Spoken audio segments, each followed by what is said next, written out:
So hello and welcome guys, स्वागत है आप सबका एक बार फिर से आपके अपने यूट्यूब चैनल में। मैं अभिषेक जैन आप सभी लोगों का वेलकम करता हूं। सो गाइस, यहां एक और बड़ी अपडेट आ चुकी है। जी हाँ गाइस, LMRC यानी कि लखनऊ मेट्रो रेल कॉर्पोरेशन की तरफ से पोस्ट अनाउंस हो चुकी है। जी हाँ गाइस, 292 यानी कि 292 कुल पोस्ट आ चुकी है, जिसके अंदर ऑल इंडिया की पोस्ट है।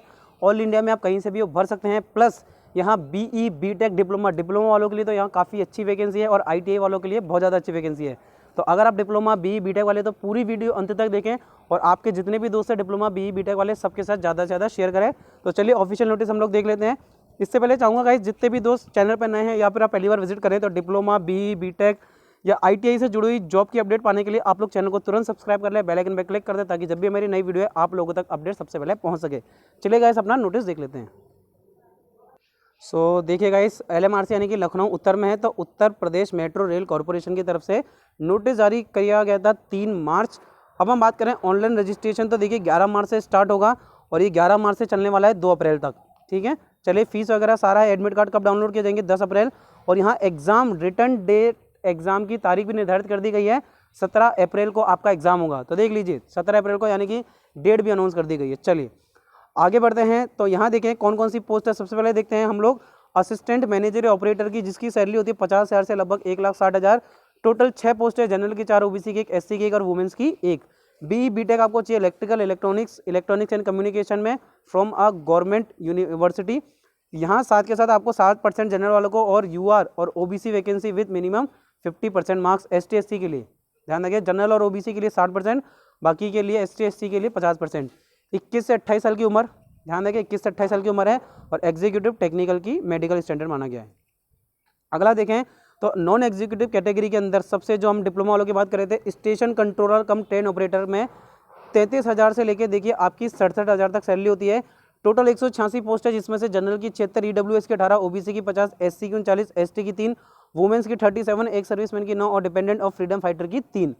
आपको चाहिए क्या? 3 साल का डिप्लोमा चाहिए, 3 year diploma in electrical electronics electrical and telecommunication और equivalent from a government university, जिसमें 60% मार्क्स मिनिमम चाहिए और ST SC के लिए 50% मार्क्स रखे गए हैं। चलिए उम्र वही 21 से 28, I1 कैटेगरी चाहिए मेडिकल स्टैंडर्ड। अगला है मेंटेनर इलेक्ट्रिशियन इलेक्ट्रिकल, यानी कि ITI वालों के लिए, इलेक्ट्रीशियन वालों के लिए तो आपको ITI चाहिए इलेक्ट्रीशियन की तरफ से, जिसमें 52 पोस्ट है। 19,500 आपकी सैलरी होती है। मेंटेनर की बात करें तो यहाँ पे आपको किससे चाहिए? इलेक्ट्रॉनिक मैकेनिक ट्रेड से। और मेंटेनर सिविल में आपको चाहिए मिनिमम 60% ट्रेड होनी चाहिए फिटर। तो फिटर, इलेक्ट्रीशियन और इलेक्ट्रॉनिक मैकेनिक के लिए यहाँ पे पोस्ट की अनाउंस की जा चुकी है। चलिए तो देख ले, फिटर के इलेक्ट्रीशियन के लिए 52, फिटर के लिए 24 और इलेक्ट्रॉनिक मैकेनिक के लिए भी 24 रखी गई है। चलिए अब आगे बात करें क्वालिफिकेशन, जो भी बताया गया है वो होना चाहिए था। Candidate will while applying for the post should है मिनिमम एजुकेशन क्वालिफिकेशन, यानी कि अपेयरिंग वाले नहीं भर सकते हैं। ध्यान रखिए, अपेयरिंग वालों के लिए कोई भी डेट अभी नहीं दी गई है।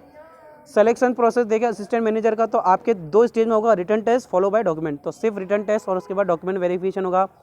स्टेशन कंट्रोलर यानी कि डिप्लोमा वालों की बात करें तो रिटन टेस्ट होगा, उसके बाद आपका साइको एप्टीट्यूड होगा और उसके बाद आपका डॉक्यूमेंट वेरिफिकेशन, यानी कि 3 स्टेज हो गई। इलेक्ट्रीशियन, फिटर, जो मेंटेनर वाले ITI वाले, उनके लिए देखिए रिटन टेस्ट और उसके बाद आपका डॉक्यूमेंट वेरिफिकेशन होगा। चलिए तो वही फिटर और सबके लिए। चलिए आगे बात करें तो UPMRC reserve the right to introduce additional phase of return, यानी कि ये लोग एडिशनल फेज भी डाल सकते हैं, इनकी मर्जी है, कुछ भी कर सकते हैं। मेडिकल एग्जामिनेशन के बारे में तो आपको बाद में बता दिया जाएगा। रिटन टेस्ट में क्या होगा, सबसे पहले देखते हैं कि रिटन टेस्ट में क्या होगा। तो देखिए E1 यानी कि एग्जीक्यूटिव कैटेगरी और नॉन, देखिए यानी कि जो BE और डिप्लोमा वाले हैं उनके लिए देखिए 140 क्वेश्चन आने वाले हैं टोटल, और हर क्वेश्चन इक्वल मार्क कैरी करेगा। ठीक है, उसके बाद बात करें तो ITI वालों के लिए जो वैकेंसी है उसमें 100 क्वेश्चन आएंगे उनके कैटेगरीज फ्रॉम NE02 से लेके 04 के लिए।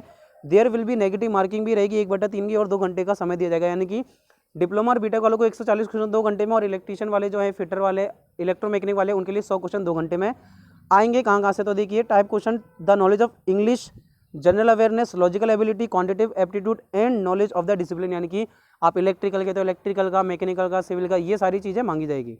चलिए अब जो भी कैंडिडेट मिनिमम क्वालिफिकेशन मार्क्स को, कट ऑफ को क्लियर करके आगे बढ़ते हैं, उनका डॉक्यूमेंट वेरिफिकेशन कराया जाएगा। Psycho aptitude test, document verification, LTI verification, medical, सभी एग्जाम बाद में होगा। एग्जामिनेशन CBT, ध्यान रख लें ऑनलाइन एग्जामिनेशन होने वाला है। एग्जामिनेशन सेंटर की अगर हम बात करें तो देखिए लखनऊ, कानपुर, आगरा, प्रयागराज, वाराणसी, गोरखपुर, मीरठ, झांसी, बरेली, गौतम बुद्ध नगर, ग्रेटर नोएडा, गाजियाबाद, अलीगढ़, मुरादाबाद, मुजफ्फरनगर और any other city of UP as per requirement. चलिए आगे बात करें, candidates must carry admit card, photo size, ये सारा आपको लेके आना है, कैरेक्टर एंड अटेंडेंस। चलिए कॉस्ट ऑफ ट्रेनिंग यानी सर्विस बॉन्ड, तो देखिए बीटेक वालों को भराना पड़ेगा 94,400 का, डिप्लोमा वालों को 41,300 का और ITI वालों को 30,600 का बॉन्ड भरना पड़ेगा। यह है कॉस्ट ऑफ ट्रेनिंग है इनकी, ट्रेनिंग कॉस्ट। और दो बॉन्ड देखिए 3 लाख प्लस GST, किसके लिए? बीटेक वालों के लिए। डिप्लोमा वालों के लिए 1.5 लाख और ITI वालों के लिए 75,000 का बॉन्ड भरा जाएगा। ट्रेनिंग एंड प्रोबेशन पीरियड 2 साल का रहता है, आप सबको पता है। तो देखिए यहाँ पे 2 साल का ट्रेनिंग पीरियड, प्रोबेशन पीरियड के बारे में जानकारी दे रखी है। पे ऑन एनरोलमेंट के बारे में भी अभी स्पेसिफाइड तो जानकारी नहीं है, जो मैंने ऊपर बताया था वही है। रिजर्वेशन देखिए जो मिलता है, अच्छा यूपी के जो लोग हैं तो EWS का जो मिलेगा रिजर्वेशन स्टेट वाला, वो सिर्फ यूपी वालों को मिलेगा, और जो सेंट्रल लेवल पे EWS है उनको भी मिल सकता है। एज रिलैक्सेशन 5 साल का ST/SC OBC कैंडिडेट के लिए, जो भी हमारे संविधान में लिखा है वो तो आप लोगों को मिलना ही है। पेमेंट की अगर बात करें फीस, तो देखिए UR यानी कि जनरल और OBC वालों के लिए 590 रुपये including GST non refundable fees है, और ST/SC OBC वालों के लिए 236 रुपये फीस रखी गई है। अप्लाई करने के लिए आप upmetro.rail.com पे जा सकते हैं। No other means of application will be accepted, कहीं और से एप्लीकेशन फॉर्म नहीं भरे जाएंगे। Important points regarding payments of application, तो पेमेंट के टाइम पे मैं आपको फॉर्म भर के भी बताऊंगा गाइस कि किस तरह से आपको इसका फॉर्म भरना है, जब अभी फॉर्म भरना स्टार्ट नहीं हुआ है। EWS ये सारी चीज़ें चलिए। बाकी तो देखिए अगर आप आर्थिक रूप से कमजोर वर्ग के सदस्य द्वारा प्रस्तुत किया जाने वाला आय प्रमाण पत्र EWS वाला, तो जितने भी प्रमाण पत्र है पिछड़ा अन्य जाति के सारे प्रमाण पत्र आपको दे रखे हैं, आप चेक कर सकते हैं, ठीक है। तो ये थी पूरी जानकारी कि गाइस LMRC की तरफ से आपको 292 पोस्टों का तोहफा दिया जा चुका है। तो अगर आपको गाइस वीडियो अच्छी लग रही है तो ज़्यादा से ज़्यादा शेयर करें, कमेंट करके बताएं, और अगर आप इसके बारे में कोई भी जानकारी चाहते हैं, किसी भी तरह की आपको जानकारी चाहिए तो मुझे कमेंट करके जरूर बताएं। थैंक यू गाइस, मिलते हैं अपनी नेक्स्ट वीडियो में।